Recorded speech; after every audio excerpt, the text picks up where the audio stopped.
Have you ever wondered what it feels like to receive a letter from someone you once loved after 30 long years?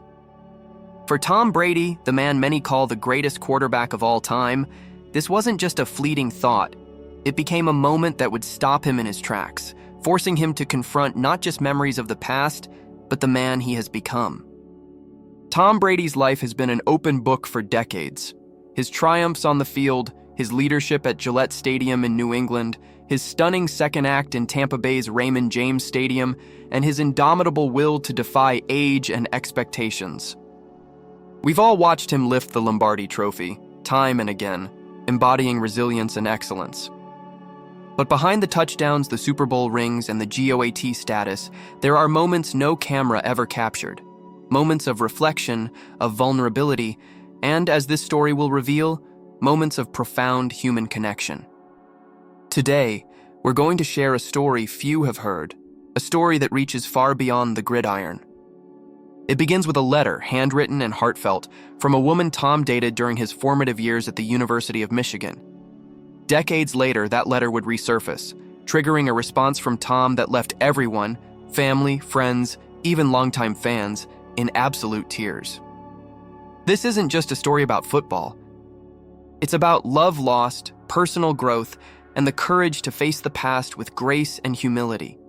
Stay with us until the end, because what you're about to hear may change how you see Tom Brady forever. Long before the Super Bowl rings and the roaring crowds at Gillette Stadium, Tom Brady was just a young man in Ann Arbor, Michigan, determined, focused, but also quietly uncertain about his future. The year was 1996, and Tom was a freshman quarterback at the University of Michigan, struggling to find his place on the team and in life. Amidst the pressure and competition, there was one person who brought him solace: Emily. Emily wasn't part of the football scene. She was a literature major, passionate about poetry and classical novels, with a calm demeanor that balanced Tom's intensity. They met at a campus coffee shop, both reaching for the same dog-eared copy of The Great Gatsby. That moment sparked a connection that quickly deepened into a quiet, steadfast relationship, offering Tom a refuge from the relentless demands of athletics. Their relationship lasted through late-night study sessions, walks through the snowy streets of Ann Arbor, and hours spent dreaming about futures they couldn't yet imagine.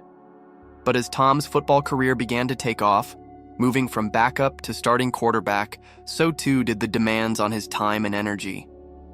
Emily, meanwhile, was preparing for a graduate program overseas, pursuing her own dreams in London. In the spring of 1999, as Tom led Michigan to an Orange Bowl victory and Emily prepared to board a plane across the Atlantic, they faced an inevitable truth. Their lives were pulling them in different directions. They said goodbye on a gray morning outside Detroit Metropolitan Airport, promising to keep in touch, but knowing deep down that they probably wouldn't. And they didn't. Years passed. Tom was drafted in the 6th round by the New England Patriots, launching one of the most storied careers in NFL history. Emily built a quiet, successful life abroad, far from the flashing cameras and Sunday night lights. Neither of them expected that, 30 years later, their story would find its way back into Tom's life. With just a single letter. It was an ordinary morning in Tampa Bay when the letter arrived. Tom had recently retired, again, this time seemingly for good. After more than 2 decades of relentless competition, his days had slowed to a more reflective rhythm. Mornings spent with his children, afternoons on the golf course, evenings quietly watching the sun dip below the Gulf of Mexico. But this morning was different. Among the usual stack of fan mail and business correspondence, one envelope stood out. Handwritten, slightly weathered by its journey, and addressed simply, "To Tom Brady." There was no return address, only a familiar handwriting he hadn't seen in 3 decades. He sat down at his kitchen table, the Florida sun casting long shadows across the floor, and carefully opened it. Inside was a letter from Emily. Her words were gentle, reflective, and deeply sincere.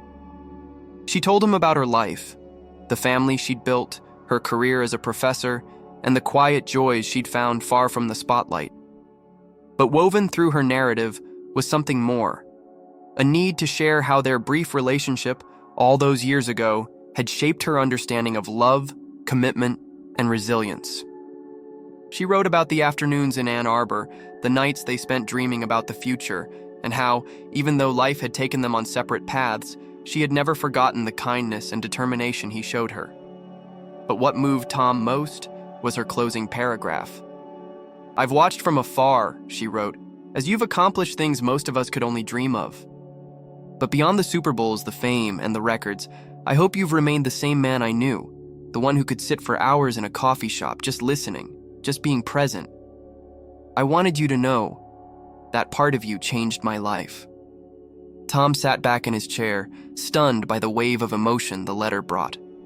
He thought of his journey, the triumphs, the sacrifices, the mistakes.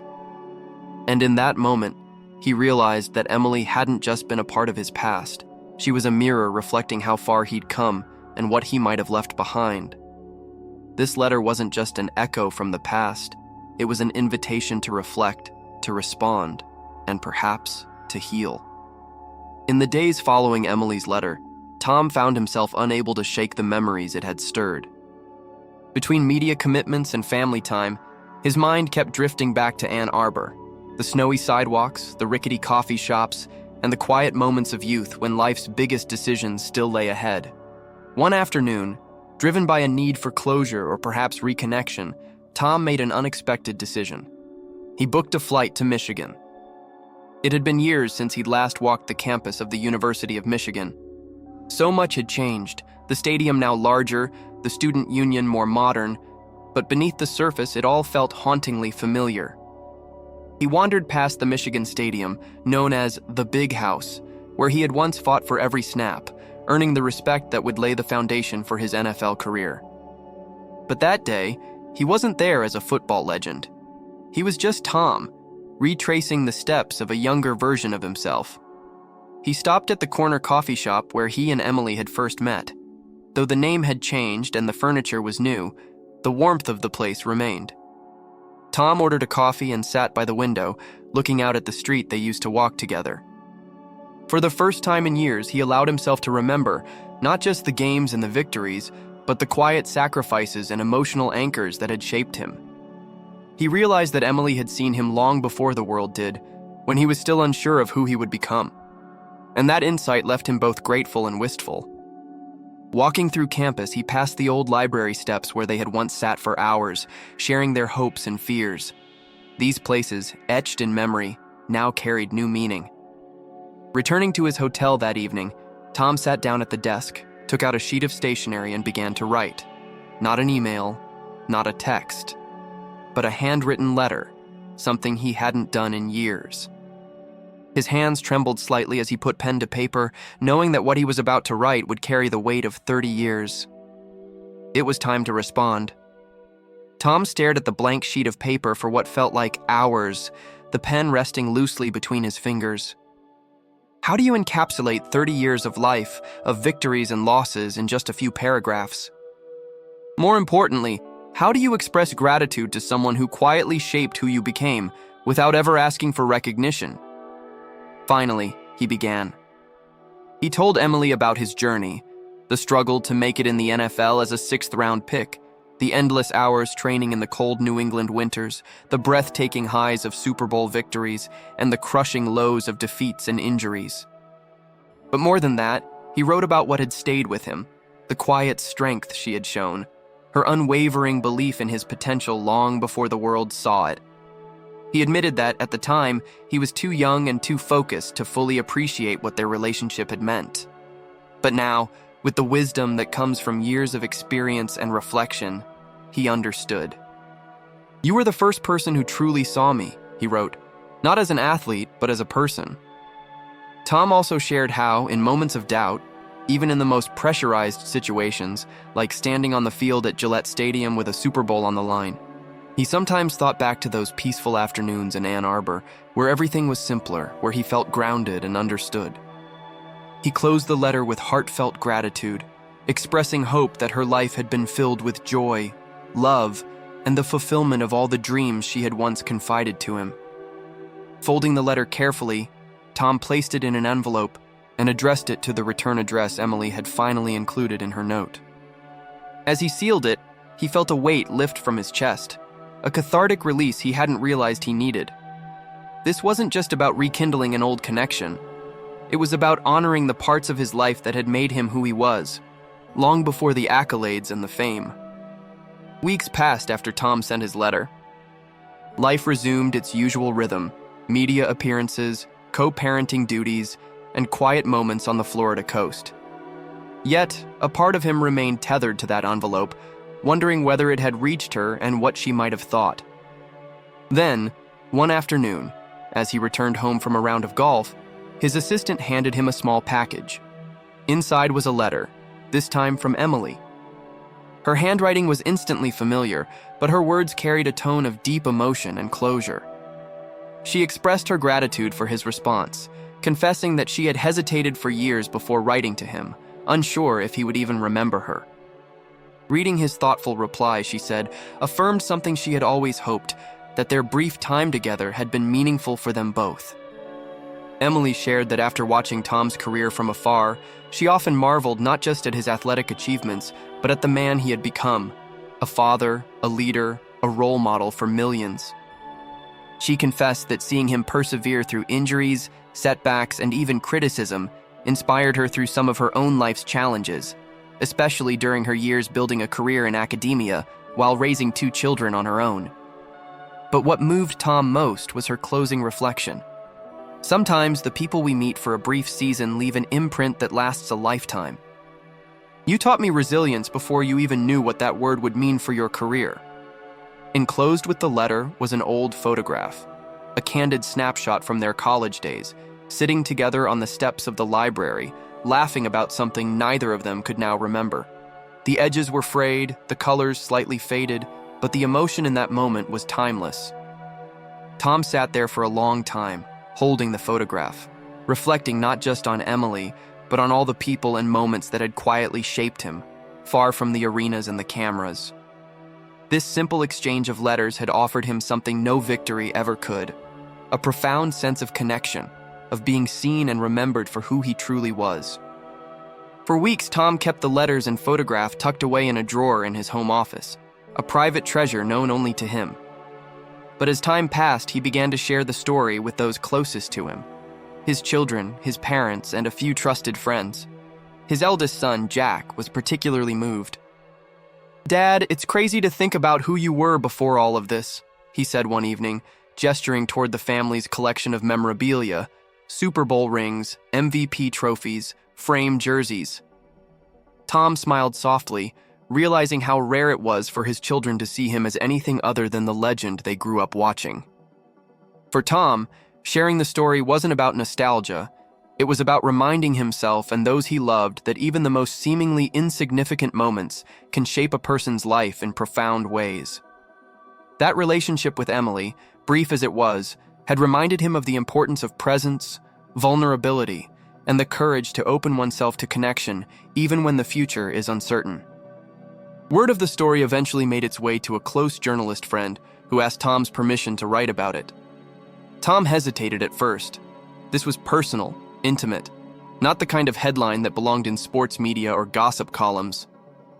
But after some reflection, Tom agreed, on one condition: that the story be told not as a tale of rekindled romance, but as a testament to the power of human connection and how even the most private chapters of our lives contribute to the people we ultimately become. The article, when published, struck a chord with readers across the country. Fans who had cheered for Tom on the field now saw a different side of him, a man who, despite all the fame and success, still cherished the quiet, formative moments of his youth. It reminded everyone that behind the legend was a human being, with stories and emotions that extended far beyond the football field. In the months that followed, Tom noticed something unexpected. Fans, many of them older, reached out not just to praise his football legacy, but to thank him for sharing a deeply personal story about love, loss, and reflection. He realized then that his true legacy extended beyond the gridiron. Yes, he would always be remembered as the quarterback who led the Patriots to 6 Super Bowl victories and who defied expectations with a 7th in Tampa Bay. But more importantly, he had become a symbol of perseverance, authenticity, and emotional courage. The letter from Emily had reminded him that life's most defining moments aren't always played out under stadium lights. Sometimes they happen in quiet coffee shops, in handwritten notes, or in the memories we carry for decades. For Tom, this exchange wasn't just a touching moment from the past. It was a reminder of the man he strived to be, both on and off the field. And for millions who heard the story, it served as an inspiration, that it's never too late to reach out, to reconnect, and to honor the relationships that shape us. Tom Brady's story is often told in numbers: 7 Super Bowl rings, over 80,000 passing yards, and countless records. But as this moment with Emily revealed, the most meaningful chapters of our lives often unfold far from the spotlight, in the quiet spaces where reflection, gratitude, and vulnerability reside. Through a simple letter exchanged after 3 decades, Tom was reminded of something profound: that who we become is shaped just as much by the relationships we cherish as by the goals we achieve. For fans and admirers, this story offered a rare glimpse into the heart of a man known for his discipline and determination, but whose true strength lies in his humanity. It challenges all of us to consider, what relationships in our own lives have quietly shaped who we are? And is it ever too late to reach out, to say thank you, or to reconnect with someone from our past? What do you think was Tom Brady's most defining moment? Was it a Super Bowl victory, or perhaps this quiet act of reflection? If this story touched your heart, please like, subscribe, and share it with someone who might also find inspiration in it. And don't miss our next video, where we'll explore another incredible story that proves how resilience can change everything.